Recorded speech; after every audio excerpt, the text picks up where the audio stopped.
మొట్టమొదటిసారిగా వచ్చిన అసలు శిశులైన పోలీసురా మన కనకమాలక్ష్మి.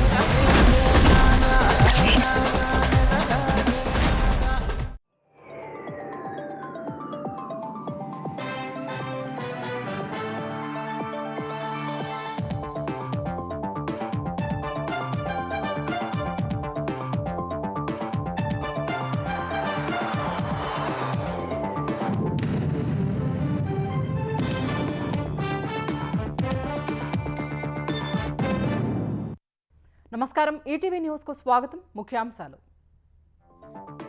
తెలుగు రాష్ట్రాల్లో కొనసాగుతున్న వరుణుడి జోరు.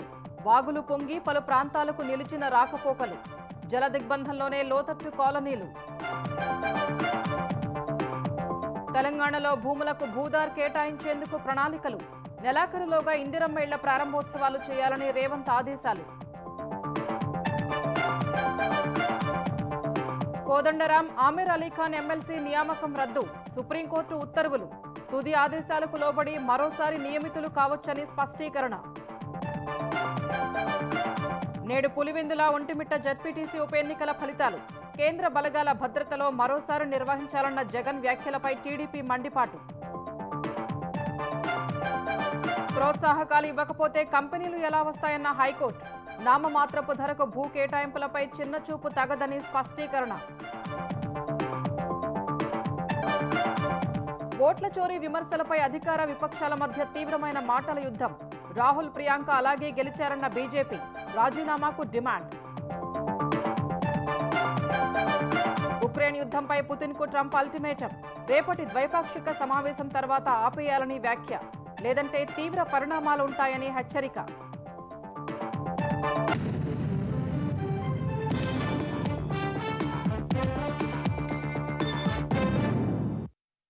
ఆంధ్రప్రదేశ్లో ఉమ్మడి గుంటూరు, కృష్ణా జిల్లాలను వర్షాలు వణికించాయి. అత్యధికంగా చుండూరులో 27, చేబ్రోలులో 23 సెంటీమీటర్ల మేర వర్షం కురిసింది. జోరు వానలకు వాగు వంకలు పోటెత్తుతుండగా అనేక గ్రామాల మధ్య రాకపోకలు స్తంభించాయి. పంటలు నీట మునిగి రైతులు లబోదిబోమంటున్నారు. గుంటూరు, విజయవాడ నగరాల్లోని ప్రధాన రోడ్లపై 2 అడుగులకు పైగా నీరు ప్రవహించింది. భారీ వర్షాల దృష్ట్యా పల్నాడు, ఎన్టీఆర్ జిల్లాల్లో విద్యా సంస్థలకు ప్రభుత్వం నేడు సెలవు ప్రకటించింది. అల్పపీడన ప్రభావంతో కురిసిన వర్షాలకు గుంటూరులో ప్రధాన రహదారులు చెరువుల్ని తలపించాయి. 3 వంతెనల మార్గం, కంకరగుంట, ఆర్యూబీ వంతెన మార్గాల్లో నీరు నిలిచి ట్రాఫిక్ కు అంతరాయం ఏర్పడగా శంకర విలాస్ వంతెన కూల్చివేత వల్ల రాకపోకలు లేక జనం అవస్థలు పడ్డారు. నగరంలోని అనేక లోతట్టు ప్రాంతాలు, శివారు కాలనీల్ని వరద ముంచెత్తింది. ఏటి అగ్రహారం, చుట్టుగుంట, శ్రీరామ్ నగర్, హనుమాన్ నగర్ కాలనీ వాసులు ముంపులో చిక్కుకున్నారు. జిల్లాలోని తుళ్లూరు మండలం పెదపరిమి వద్ద కోటేళ్ల వాగు పొంగి పెదపరిమి, తుళ్లూరు మార్గంలో రాకపోకలకు అంతరాయం కలిగింది. పెదపరిమి సమీపంలో పంట కాలువలోకి లారీ దూసుకెళ్లింది. లాం వద్ద కొండవీటి వాగు ఉధృతికి గుంటూరు, తాడికొండ మధ్య రాకపోకలకు ఇబ్బంది కలిగింది. విసదల ఎన్ఆర్ఐ ఇంజనీరింగ్ కళాశాల వద్ద వాగులో ఓ కారు కొట్టుకుపోయింది. పేరేచర్ల 6వ మైలు వద్ద ఇళ్లల్లోకి నీరు చేరింది. పాలడుగులో పొలాలు తటాకాల్ని తలపిస్తున్నాయి. దుగ్గిరాల, తెనాలి, కొల్లిపర మండలాల్లో పొలాల్లోకి వరద చేరింది. కొన్ని చోట్ల రహదారులు కోతకు గురయ్యాయి.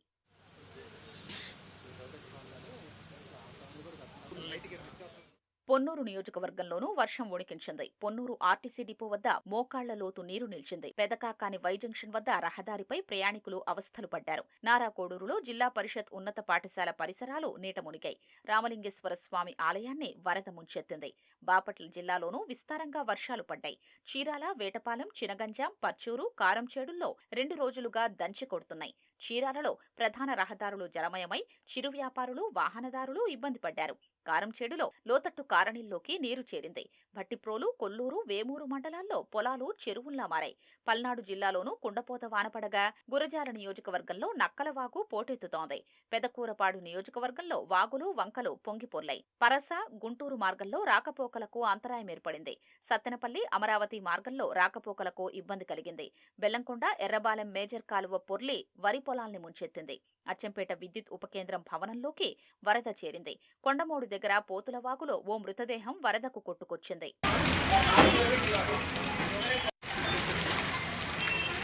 విజయవాడలోనూ వర్షం బీభత్సం సృష్టించింది. అనేక రహదారులపై వరద పారింది. కొన్ని చోట్ల ద్విచక్ర వాహనాలు నీట మునిగాయి. ఎన్టీఆర్ జిల్లా నందిగామ రెవెన్యూ డివిజన్ పరిధిలోని 7 మండలాల్లో ఎడతెరిపి లేకుండా వర్షాలు పడుతున్నాయి. నందిగామ వీధుల్లో వరదతో జనం ఇబ్బంది పడ్డారు. నందిగామ మండలం దాములూరు వద్ద వైరా ఏరు పోటెత్తింది. రాకపోకలు నిలిపివేశారు. ఇబ్రహీంపట్నం గ్రామీణ మండలం జూపూడి వద్ద జాతీయ రహదారిపైకి వర్షపు నీరొచ్చింది. వాహనదారులు నిదానంగా వెళ్లాలని పోలీసులు బోర్డులు పెట్టించారు.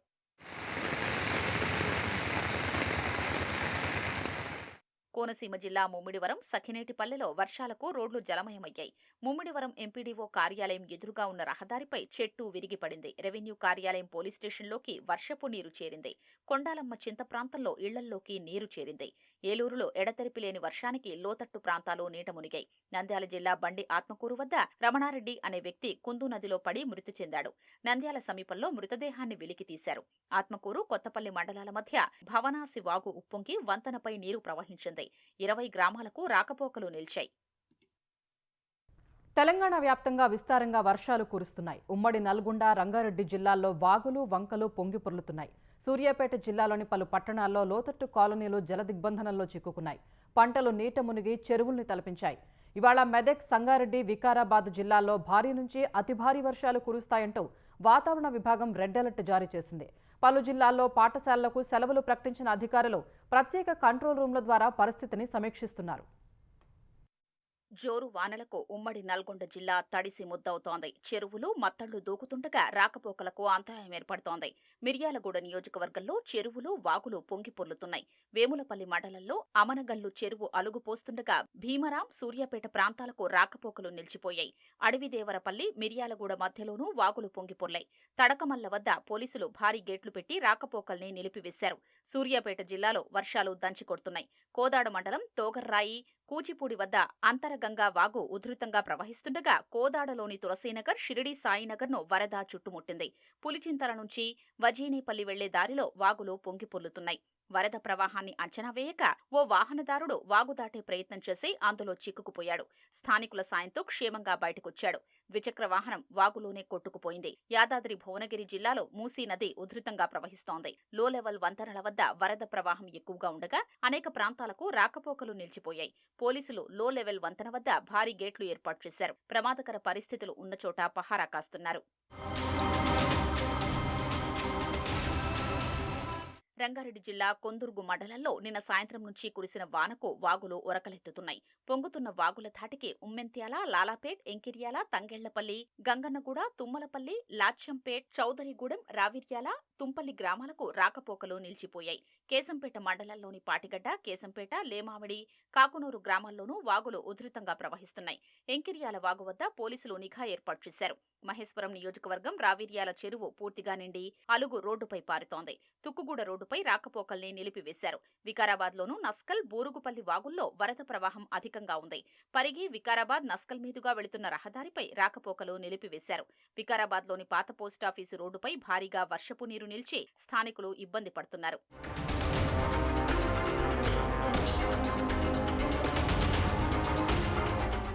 ఆదిలాబాద్, ఖమ్మం జిల్లాల్లోనూ వర్షాలు కురుస్తున్నాయి.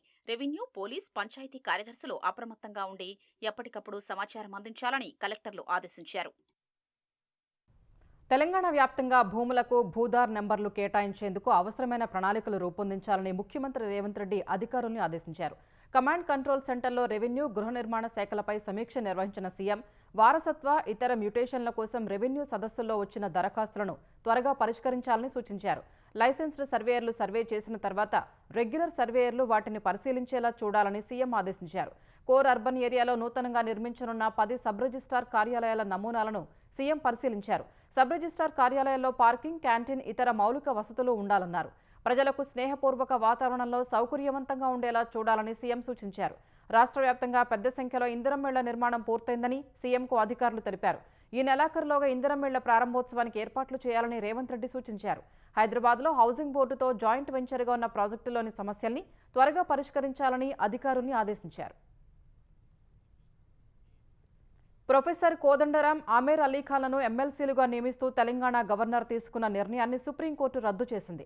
ఇద్దరిని ఎమ్మెల్సీలుగా నియమిస్తూ గత ఏడాది జనవరి 27న జారీ చేసిన గెజెట్ నోటిఫికేషన్ను తెలంగాణ హైకోర్టు కొట్టేసినా ఆ ఉత్తర్వుల్ని వారిద్దరూ సుప్రీంకోర్టులో సవాలు చేయలేదని పేర్కొంది. ఫలితంగా 2024 ఆగస్టు 14న తాము జారీ చేసిన మధ్యంతర ఉత్తర్వుల కారణంగా ప్రయోజనం పొందే అర్హత వారికి లేదని ధర్మాసనం స్పష్టం చేసింది. నాడు మధ్యంతర ఉత్తర్వులు జారీ చేసే సమయంలో కొంత పొరపడ్డామని, గవర్నర్ ఇకపై ఏదైనా కొత్త నియామకాలు చేపడితే అవి కోర్టు తుది తీర్పునకు లోబడి ఉంటాయని చెప్పడమే తమ ఉద్దేశమని, ఇదివరకే చేసిన సిఫార్సుల్ని అమలు చేయడం కాదని పేర్కొంది.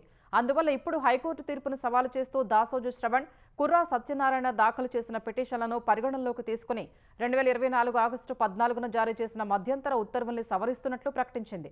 కోదండరాం, అలీఖాన్ ఇప్పటికే కౌన్సిల్కు హాజరయ్యారని వారి తరఫు న్యాయవాదులు గుర్తు చేయగా ఆ హాజరు అలాగే ఉంటుందని సుప్రీంకోర్టు స్పష్టం చేసింది. ఇప్పుడు వారు మరోసారి తాజాగా నియమితులు కావచ్చని పేర్కొంది. అనంతరం తదుపరి విచారణను వచ్చే నెల 17కు వాయిదా వేసింది. కడప జిల్లా పులివెందుల ఒంటిమిట్ట జడ్పీటీసీ ఉప ఎన్నికల ఫలితాలు నేడు వెల్లడి కానున్నాయి. ఉదయం 8 గంటల నుంచి రౌండ్ల వారీగా ఓట్ల లెక్కింపు ప్రారంభం కానుంది. 2 జడ్పీటీసీ స్థానాల ఎన్నికలకు సంబంధించిన బ్యాలెట్ బాక్సులను కడప శివార్లోని ఉర్దూ యూనివర్సిటీలో భద్రపరిచారు. పులివెందుల జడ్పీటీసీ ఎన్నికల్లో 74% ఓటుకు నమోదు కాగా ఒంటిమిట్టలో 86% ఓట్లు పోలయ్యాయి. బుధవారం జరిగిన 2 రీపోలింగ్ కేంద్రాల బ్యాలెట్ బాక్సులను స్ట్రాంగ్ రూమ్కు తరలించారు. ఈ ఉదయం పులివెందుల, ఒంటిమిట్ట మండలాల ఓట్ల లెక్కింపును వేర్వేరుగా లెక్కిస్తారు. ముందుగా పోలైన ఓట్లను పార్టీ అభ్యర్థులు, ఏజెంట్ల సమక్షంలో పరిశీలించి బ్యాలెట్ పత్రాల్ని కట్టలు కట్టి ఆ తర్వాత లెక్కిస్తారు. మధ్యాహ్నానికి ఫలితాలు వెల్లడవుతాయని అధికారులు అంచనా వేస్తున్నారు. అయితే ఎన్నికలు ఏకపక్షంగా జరిగాయని ఆరోపిస్తూ కౌంటింగ్ను బహిష్కరిస్తున్నట్లు వైసీపీ తెలిపింది. పులివెందుల జడ్పీటీసీ ఉప ఎన్నికలో ఓటమికి జగన్ ముందే సాకులు వెతుకుతున్నారని ఆంధ్రప్రదేశ్ ఆర్థిక శాఖ మంత్రి పయ్యావుల కేశవ్ అన్నారు. ఆడలేక మద్దెల ఓడు అన్నట్లు వైసీపీ తీరు ఉందని దుయ్యబట్టారు. పులివెందుల ఉప ఎన్నిక జరిగిన తీరు జగన్కు నచ్చకున్నా అక్కడి ప్రజలకు నచ్చిందన్నారు. కొత్తగా ప్రజాస్వామ్యం గురించి మాట్లాడుతున్న జగన్కు కావాలంటే ఆ అంశంపై అసెంబ్లీలో ప్రత్యేక శిక్షణా తరగతులు నిర్వహిస్తామన్నారు. దొంగ ఓట్లు, ఓట్ల తొలగింపుపై హాట్లైన్లో జగనే రాహుల్ గాంధీకి సలహా ఇచ్చి ఉంటారని ఆరోపించారు. వచ్చే ఎన్నికల్లో జగన్కు పోటీ చేసే అవకాశం ఉంటుందో లేదోనని పయ్యావుల ఎద్దేవా చేశారు. భారతదేశంలో ఓట్ల చోరీ, దొంగ ఓట్లకి మూలం ఎక్కడయ్యా? కేర్ ఆఫ్ వైఎస్ఆర్సీపీ కదా, జగన్మోహన్ రెడ్డి కదా. ఈ సంవత్సరంలో ఒక ఓటు పెరిగిందో ఒక ఓటు తగ్గిందో మేమైతే చూసుకునే పరిస్థితిలో లేం. ఎందుకంటే మేము ప్రజల్ని నమ్ముకున్నాం, దొంగ ఓట్ల కార్యక్రమాల్ని నమ్ముకోలేదు. మేము ప్రజల్ని నమ్ముకున్నాం, మీరేమో దొంగ ఓట్ల కార్యక్రమాన్ని నమ్ముకున్నారు. ఎన్నికల సంఘంలో చావు దెబ్బతిన్నారు. గతంలో 2 ఆఫీసర్లను సస్పెండ్ చేసింది. ఈ రోజు వరకు కూడా వాళ్ళకి పోస్టింగ్లు లేవు. గతంలో రాజా ఆఫ్ కరప్షన్ అని పుస్తకం వేసాము, ఇప్పుడు బహుశా రాజా ఆఫ్ ఫ్రస్ట్రేషన్ ఇంకేదన్నా పేరు ఎత్తుకాల్సినటువంటి పరిస్థితి ఉంది మీకు. కూటమి ప్రభుత్వ ఏడాది పాలనను ప్రజల్లోకి తీసుకెళ్లేందుకు తలపెట్టిన సుపరిపాలనలో తొలి అడుగు కార్యక్రమం 13 నియోజకవర్గాల్లో సరిగా జరగలేదని టీడీపీ అధినేత చంద్రబాబు అసహనం వ్యక్తం చేశారు. తెలుగుదేశం సంస్థాగత వ్యవహారాలపై పార్టీ కేంద్ర కార్యాలయంలో దాదాపు 2.5 గంటల పాటు చంద్రబాబు సమీక్షించారు. సుపరిపాలనలో తొలి అడుగు కార్యక్రమంలో ఉరవకొండ, పాలకొండ సహా 13 నియోజకవర్గాల నాయకులు 30,000 కంటే తక్కువ ఇళ్లకు మాత్రమే వెళ్లడంపై అసహనం వ్యక్తం చేశారు. ఆయా నియోజకవర్గాల ఎమ్మెల్యేలు, ఇన్ఛార్జీల నుంచి వివరణ తీసుకోవాలని ఆదేశించారు. పనితీరు బాగోలేని నియోజకవర్గ ఇన్ఛార్జీలను తొలగించాలని నిర్ణయించినట్టు తెలిసింది. తెలుగుదేశం రాష్ట్ర కమిటీ నియామక ప్రక్రియను వచ్చే నెల 3వ తేదీలోగా పూర్తి చేయాలన్న చంద్రబాబు, లోక్సభ నియోజకవర్గాల వారీగా పార్టీ కార్యవర్గ నియామకాన్ని ఈ నెల 25లోగా పూర్తి చేయాలని ఆదేశించారు. ఈ నెల 15న ప్రారంభించే ఉచిత బస్సు పథకంపై 18 నుంచి 24 వరకు పార్టీ శ్రేణులతో ప్రచారం చేయనుండగా 25న అనంతపురంలో నిర్వహించే స్త్రీశక్తి సభకు చంద్రబాబు హాజరు కానున్నట్లు నేతలు తెలిపారు. ఎవరైతే 30,000 లోపు చేశారో వాళ్ళకి ఏ కారణం ఎందుకు చేయలేదని చెప్పేసి లెటర్ పంపించి సమాధానం చెప్పమని కూడా చెప్పడం జరిగింది. జాతీయ అధ్యక్షులు వారు ఇచ్చినటువంటి ఆదేశాలు. అలాగే 30,000 నుంచి 50,000 ఇల్లు తిరిగినటువంటి వారు కూడా ఎందుకు మిగతా కంప్లీట్ చేయలేకపోయారో దానికి కూడా కారణాలు అడగమన్నారు. 3వ కేటగిరీ కింద 50,000 నుంచి 65,000 ఇల్లులు వారికి కూడా కారణాలు అడగమని చెప్పారు. ముఖ్యంగా 30,000 కన్నా తక్కువ చేసిన వాళ్ళు మాత్రం కొంచెం ముందుకు ఇంకా నడవాలి, ప్రత్యేకంగా వీళ్ళు కారణాలు చెప్పాలని కూడా వాళ్ళని అడగడం జరిగిందని చెప్పి తెలియజేస్తున్నాం. ప్రముఖ కంపెనీలను ఆకర్షించాలంటే ప్రోత్సాహకాలు ఇవ్వడం తప్ప మరో మార్గం లేదని ఆంధ్రప్రదేశ్ హైకోర్టు వ్యాఖ్యానించింది. విశాఖపట్నాన్ని ఐటీ హబ్గా తీర్చిదిద్దాలనే ఆలోచనలో ప్రభుత్వం ఉన్నట్లు అభిప్రాయపడింది. పెట్టుబడులను ఆకర్షించేందుకే రాష్ట్ర ప్రభుత్వం ప్రోత్సాహకాలిస్తోందని తెలిపింది. విశాఖ జిల్లా మధురవాడ పరిధిలో ప్రముఖ ఐటీ సంస్థ కాగ్నిజెంట్ టెక్నాలజీ సొల్యూషన్స్కు 22 ఎకరాలను 99 పైసలకే కేటాయిస్తూ ప్రభుత్వం జారీ చేసిన జీవోను సవాలు చేస్తూ వ్యాజ్యం దాఖలు చేసిన పిటిషనర్ లీజు పద్ధతిలో ఇవ్వాల్సిన భూములను ఏపీఐఏసీ నిబంధనలకు విరుద్ధంగా విక్రయిస్తున్నారని వాదించారు. అయితే నూతన పారిశ్రామిక విధానానికి అనుగుణంగా భూములు కేటాయిస్తున్నామని ప్రభుత్వ న్యాయవాది వాదించారు. ప్రోత్సాహకాలు ఇవ్వకపోతే పెట్టుబడులు పెట్టేందుకు ఏ కంపెనీ ముందుకొస్తుందని పిటిషనర్ను ప్రశ్నించిన హైకోర్టు ప్రోత్సాహకాలు ఇవ్వకపోతే బెంగళూరు, హైదరాబాద్ తరలిపోతాయని పేర్కొంది. ఐటీ కంపెనీల ఏర్పాటు వల్ల యువతకు ఉద్యోగ అవకాశాలతో పాటు ప్రభుత్వానికి ఆదాయం వస్తుందని తెలిపింది. నామమాత్రపు ధరతో భూ కేటాయింపులను చిన్నచూపు చూడకూడదని, భవిష్యత్తులో కలిగే ప్రయోజనాల్ని పరిగణనలోకి తీసుకోవాలని పేర్కొంది. వివిధ సంస్థలకు భూ కేటాయింపు విషయంలో అనుసరిస్తున్న విధానాన్ని కౌంటర్ రూపంలో కోర్టు ముందు ఉంచాలని ప్రభుత్వాన్ని ఆదేశించింది. రాష్ట్రపతి ఉత్తర్వులకు అనుగుణంగా అభ్యర్థుల స్థానికతను నిర్ణయించామని ఆంధ్రప్రదేశ్ ప్రభుత్వం హైకోర్టుకు తెలిపింది. ఈ మేరకు జీవోలు జారీ చేసినట్లు ఏజీ దమ్మాలపాటి శ్రీనివాస్ హైకోర్టుకు నివేదించారు. రాష్ట్రపతి ఉత్తర్వుల ప్రకారం స్థానికతకు అర్హత సాధించాలంటే అర్హత పరీక్షకు హాజరయ్యే నాటికి అభ్యర్థులు వరుసగా 4 ఏళ్లు ఏపీలో చదివి ఉండాలన్నారు. స్థానికత విషయంలో రాష్ట్ర ప్రభుత్వం ఏ నిర్ణయం తీసుకోవాలన్నా ఆ ఉత్తర్వులకు అనుగుణంగా నడుచుకోవడం తప్ప మరో మార్గం లేదన్నారు. ఏజీ వాదనలతో ఏకీభవించిన ధర్మాసనం ఇవాళ ఈ వ్యవహారంపై తగిన ఉత్తర్వులిస్తామని, స్థానికతపై అభ్యంతరం ఉంటే సుప్రీంకోర్టును ఆశ్రయించాలని పిటిషనర్లకు సూచించింది. ఇంటర్ తెలంగాణలో చదివామనే కారణంతో వైద్య విద్య ప్రవేశాల్లో తమను స్థానిక అభ్యర్థులుగా పరిగణించకపోవడాన్ని సవాలు చేస్తూ పలువురు విద్యార్థులు హైకోర్టులో వ్యాజ్యాలు వేశారు. తాజాగా దాఖలు చేసిన మరికొన్ని వ్యాజ్యాలపై విచారణ జరిపిన హైకోర్టు ఇవాళ ఉత్తర్వులు ఇవ్వనుంది. ఓబుళాపురం అక్రమ మైనింగ్ కేసులో నిందితులుగా ఉన్న మాజీ మంత్రి సబితా ఇంద్రారెడ్డి, మాజీ ఐఏఎస్ కృపానందంకు కూడా శిక్ష విధించాలని తెలంగాణ హైకోర్టుకు సీబీఐ విజ్ఞప్తి చేసింది. ఓబుళాపురం మైనింగ్ కేసులో 8, 9వ నిందితులుగా ఉన్న అప్పటి పరిశ్రమల శాఖ కార్యదర్శి కృపానందం, అప్పటి గనుల శాఖ మంత్రి సబితా ఇంద్రారెడ్డిని నిర్దోషులుగా ప్రకటిస్తూ మే 6న సీబీఐ కోర్టు ఇచ్చిన తీర్పును రద్దు చేయాలని కోరుతూ సీబీఐ హైకోర్టులో అప్పీలు దాఖలు చేసింది. దీనిపై విచారణ చేపట్టిన జస్టిస్ విజయసేన్ రెడ్డి వీరిలో ఒకరి తరఫున గతంలో వాదనలు వినిపించారని, ఈ అప్పీలుపై విచారణ చేపట్టలేనని తప్పుకున్నారు.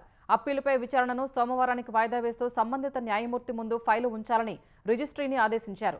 నిందితులకు వ్యతిరేకంగా ఉన్న ఆధారాల్ని సీబీఐ కోర్టు పట్టించుకోవటం లేదని సీబీఐ తన అప్పీలులో పేర్కొంది. కృపానందం, సబితా ఇంద్రారెడ్డి కుట్రను రుజువు చేసే ఆధారాల్ని పట్టించుకోలేదని వాదించింది. సీబీఐ కోర్టు తీర్పును రద్దు చేసి వారికి శిక్ష విధించాలని కోరింది. చెరువుల్లో ఆక్రమణలు తొలగించి ప్రభుత్వ స్థలాన్ని పరిరక్షించే క్రమంలో ప్రజల్ని ఎందుకు ఇబ్బంది పడతారని హైడ్రాను తెలంగాణ హైకోర్టు ప్రశ్నించింది. చర్యలు తీసుకునే సమయంలో హడావుడి లేకుండా నెమ్మదిగా పని చేసుకోలేరా అని ప్రశ్నించింది. హైడ్రా వాహనాలకు అసహజ రంగులెందుకన్న హైకోర్టు ఏమైనా యుద్ధానికి వెళుతున్నారా అని వ్యాఖ్యానించింది. కోర్టు ఉత్తర్వుల అమలుపై అధికారులకు లెక్కలేదని మండిపడింది. ఏదో ఒకరోజు కోర్టు ఉత్తర్వులంటే ఏంటో రుచి చూపిస్తామని హెచ్చరించింది. రంగారెడ్డి జిల్లా ఖాజాగూడలో తమ్మిడిగుంట ఎఫ్టీఎల్ పరిధిలోని ప్రైవేటు స్థలంలో చెరువు పునరుద్ధరణ పనులపై యథాతథ స్థితి కొనసాగించాలన్న ఉత్తర్వుల్ని ఉల్లంఘించి హైడ్రా పనులు కొనసాగించడంపై దాఖలైన పిటిషన్తో పాటు రిట్ పిటిషన్పై హైకోర్టు విచారణ చేపట్టింది. ఇరుపక్షాలు యథాతథ స్థితి కొనసాగించాలంటూ గతంలో ఇచ్చిన మధ్యంతర ఉత్తర్వుల్ని హైడ్రా ఉల్లంఘించి కోర్టు ధిక్కరణకు పాల్పడిందని పిటిషనర్ తరపు న్యాయవాది వాదించారు. పిటిషనర్కు చెందిన 6 ఎకరాల్లో ఎలాంటి పనులు చేపట్టబోమని, మిగిలిన ప్రాంతంలో చేపట్టడానికి అనుమతించాలని హైడ్రా తరఫు న్యాయవాది కోరారు. ఈ దశలో జోక్యం చేసుకున్న న్యాయమూర్తి హైడ్రా తొందరపాటు చర్యలను ఎత్తి చూపారు. ఎఫ్టీఎల్ పరిధిలో నిర్మాణాలంటూ హైడ్రా కూల్చివేతలు చేపడుతోందన్న ఆయన అసలు ఎఫ్టీఎల్కు సంబంధించి ప్రభుత్వం ఒక విధాన నిర్ణయం తీసుకోవాల్సిన అవసరం ఉందన్నారు. తెలంగాణలో స్థాపించే కంపెనీలకు అనుమతులపై కేంద్రం వివక్ష చూపుతోందని తెలంగాణ ఐటీ పరిశ్రమల శాఖ మంత్రి శ్రీధర్ బాబు ఆరోపించారు.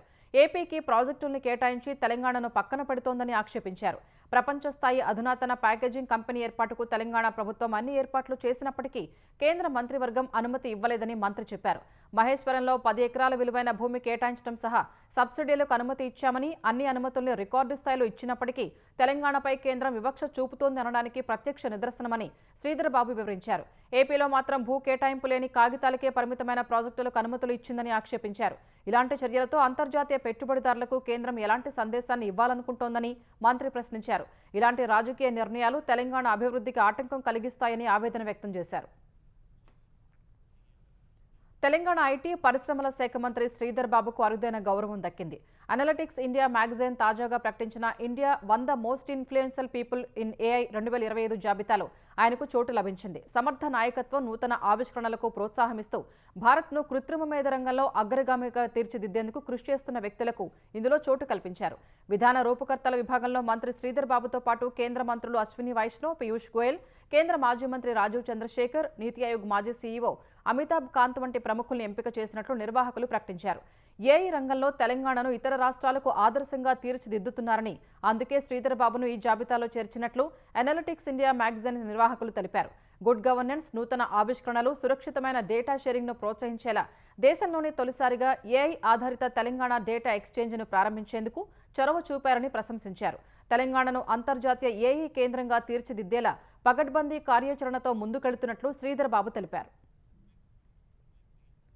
బీహార్లో ఓటర్ల జాబితా సవరణ విషయంలో ఎన్నికల సంఘం పనితీరుపై అధికార విపక్షాల మధ్య వాగ్వాదం ముదురుతోంది.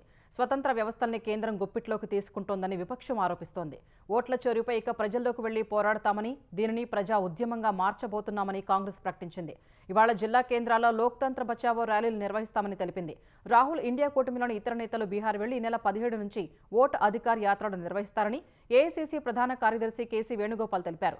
వచ్చే నెల 1న పట్నాలో ఈ ఆందోళన ముగుస్తుందని చెప్పారు. మరోవైపు రాహుల్ గాంధీ, ప్రియాంక గాంధీ, సమాజ్వాదీ పార్టీ నాయకులు అఖిలేష్ యాదవ్, డింపుల్ యాదవ్, టీఎంసీ నేత అభిషేక్ బెనర్జీ ఓటు చోరీ ద్వారానే విజయం సాధించారని బీజేపీ కొత్త ఆరోపణలు చేసింది. వారంతా తమ సభ్యత్వాలకు రాజీనామా చేయాలని కేంద్ర మాజీ మంత్రి అనురాగ్ ఠాకూర్ డిమాండ్ చేశారు. సోనియా గాంధీ భారత పౌరసత్వం పొందడానికి 3 ఏళ్ల ముందే ఓటర్ల జాబితాలో ఆమె పేరు చేర్చారని బీజేపీ నేత అమిత్ మాలవీయ ఆరోపించారు. పౌరసత్వం లేని వారికి కాంగ్రెస్ హయాంలో ఓటు హక్కు ఎలా కల్పించారో చెప్పాలని డిమాండ్ చేశారు. ఉక్రెయిన్ యుద్ధంపై చర్చించేందుకు అమెరికా అధ్యక్షుడు ట్రంప్, రష్యా అధినేత పుతిన్ రేపు అలస్కాలో భేటీ కానున్నారు. ఇందుకోసం అమెరికా వ్యూహాత్మక ప్రదేశాన్ని ఎంచుకుంది. రష్యాపై నిఘా కోసం ఉద్దేశించిన ఎల్మెండోర్ఫ్ రిచర్డ్సన్ సైనిక స్థావరంలో ఇరువురు నాయకుల మధ్య భేటీకి ఏర్పాట్లు చేసింది. ఈ మేరకు శ్వేత సౌధానికి చెందిన అధికారి తెలిపారు. కోల్డ్ వార్ సమయంలో సోవియట్ యూనియన్ సైనిక కార్యకలాపాలపై నిఘా కోసం అమెరికా ఎల్మెండోర్ఫ్ రిచర్డ్సన్ సైనిక స్థావరాన్ని వినియోగించేది. ఇందులో అత్యాధునిక యుద్ధ విమానాలైన F-22 రాఫ్టర్లతో పాటు 32,000 మంది అమెరికా సైనికులు ఉంటారు. అటు ఎల్మెండోర్ఫ్ రిచర్డ్సన్ సైనిక స్థావరాన్ని సందర్శించిన తొలి అధ్యక్షుడిగా పుతిన్ రికార్డు సృష్టించనున్నారు. అలస్కాలో రేపు తమ మధ్య జరిగే భేటీ తర్వాత రష్యా అధ్యక్షుడు పుతిన్ ఉక్రెయిన్పై యుద్ధాన్ని ఆపకపోతే అత్యంత తీవ్ర పరిణామాలుంటాయని అమెరికా అధ్యక్షుడు డొనాల్డ్ ట్రంప్ హెచ్చరించారు. పుతిన్తో భేటీకి ముందు ట్రంప్ ఐరోపా నేతలతో వర్చువల్గా సమావేశమయ్యారు. ఇందులో ఉక్రెయిన్ అధ్యక్షుడు జెలెన్స్కీ కూడా పాల్గొన్నారు. పుతిన్తో జరిగే సమావేశంలో కాల్పుల విరమణ ఒప్పందం కుదరాలని ట్రంప్ కోరుకుంటున్నారని ఫ్రాన్స్ అధ్యక్షుడు మేక్రాన్ తెలిపారు. అలస్కా సమావేశం అనంతరం పుతిన్, జెలెన్స్కీతో కలిసి మరో సమావేశం కోసం ప్రయత్నిస్తానని ట్రంప్ చెప్పారని మేక్రాన్ వెల్లడించారు. ఐరోపా ఉక్రెయిన్ భద్రతా ప్రయోజనాల్ని కాపాడాల్సిన అవసరం ఉందని జర్మనీ ఛాన్సలర్ ఫెడరిక్ మెర్జ్ తెలిపారు. శాంతి ఒప్పందం దిశగా అడుగులు వేయకపోతే ఐరోపా, అమెరికా కలిసి రష్యాపై మరింత ఒత్తిడి తీసుకురావాల్సి ఉంటుందన్నారు. ఉక్రెయిన్లో శాంతి స్థాపనాంశంపై ప్రపంచ నేతలు ఏకతాటిపై ఉన్నారని జెలెన్స్కీ తెలిపారు. కాల్పుల విరమణకు రష్యా అంగీకరించని పక్షంలో మరిన్ని ఆంక్షలు విధించాలని డిమాండ్ చేశారు. ఆంక్షల ప్రభావం లేనట్లు రష్యా నటిస్తున్నప్పటికీ ఆ దేశ ఆర్థిక వ్యవస్థను అవి తీవ్రంగా దెబ్బతీస్తున్నాయని చెప్పారు.